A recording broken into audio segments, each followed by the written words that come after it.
साथियों, समाजवादी पार्टी के राष्ट्रीय अध्यक्ष माननीय श्री अखिलेश यादव जी, माननीय श्री राहुल गांधी जी मिलकर के इंडिया गठबंधन बनाए हैं पूरे हिंदुस्तान में। आज इस लोकसभा 2024 के चुनाव में इंडिया गठबंधन बहुत तेजी से बढ़ रहा है और सरकार बनाने जा रहा है। सारे विरोधी दल घबराए हुए हैं साइकिल की रफ्तार को देख करके और इंडिया गठबंधन की चाल को देख करके। बहुत तेजी से गठबंधन बढ़ रहा है साथियों देश में। कहना है हमारा, सगरो विरोधी घबराई गई ना भैया,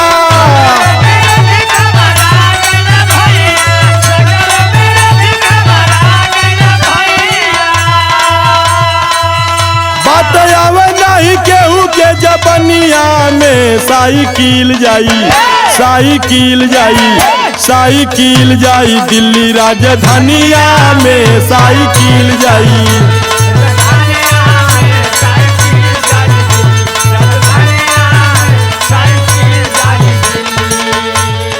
खुशिया के बाज गईल सगरो बजनवा,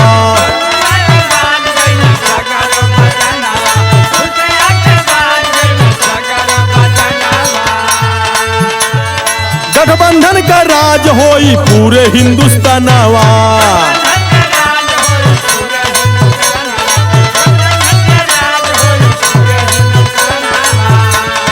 तब नहीं देशवा में रही महंगैया,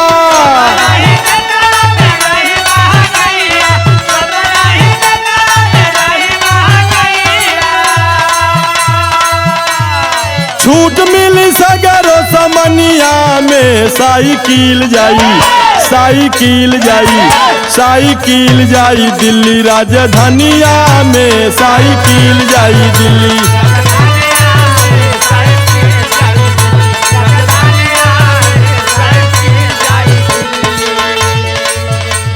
साथियों जब यह इंडिया गठबंधन पीडीए की सरकार बनेगी दिल्ली में तो देश से महंगाई चली जाएगी। कहना है हमारा आगे, मिट जाई चोरी घूसखोरी वाला धंधा,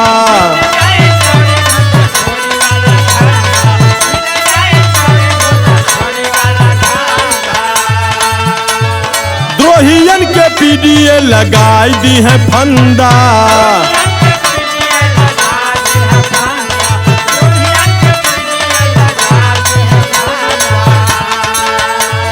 रही है आबाद मारे सीमा का सिपहिया,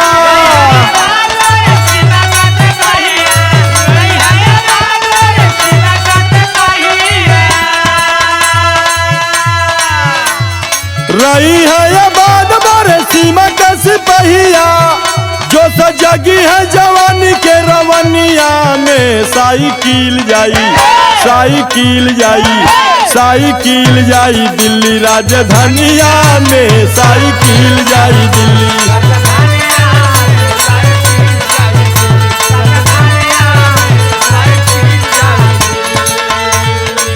और यह साइकिल इंडिया गठबंधन जब दिल्ली में साथियों कब्जा जमाएगा, सरकार चलाएगा, तो हमारे देश में, भारत देश में एकता भाईचारा का राज होगा। कहना है, देशवा में भाईचारा रखी है बनाई,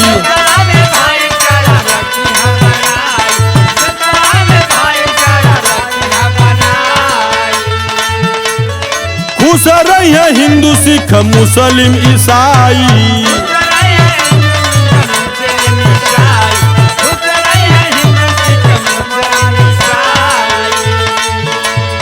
होई है आजाद मारे देश के किसनवा,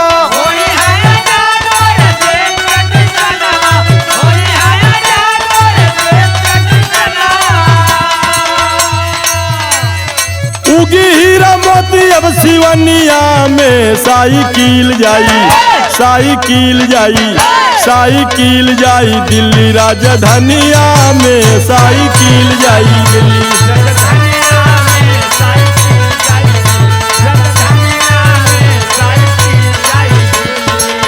सभी साथियों से बस एक ही निवेदन है हमारा कि साइकिल और इंडिया गठबंधन को जिता करके 2024 के लोकसभा में भारी बहुमत से दिल्ली भेज दे और गठबंधन पीडीए की सरकार बन जाए। साथियों, चारों तरफ खुशहाली आ जाएगी।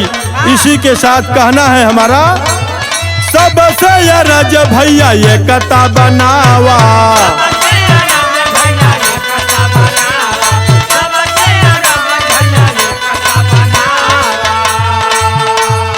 इंडिया गठबंधन के अब की जितावा, इंडिया गठबंधन के शंभू कमल से पूरा होई है सपनवा,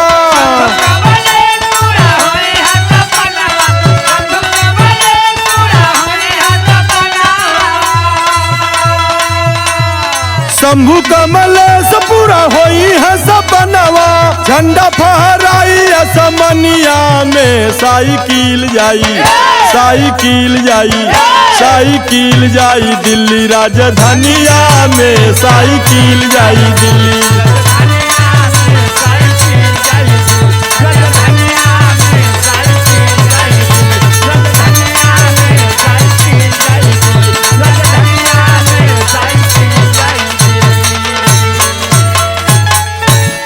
समाजवादी पार्टी जिंदाबाद, जिंदाबाद जिंदाबाद, नेताजी अमर रहे, अमर रहे, अमर रहे, अखिलेश यादव जिंदाबाद, जिंदाबाद।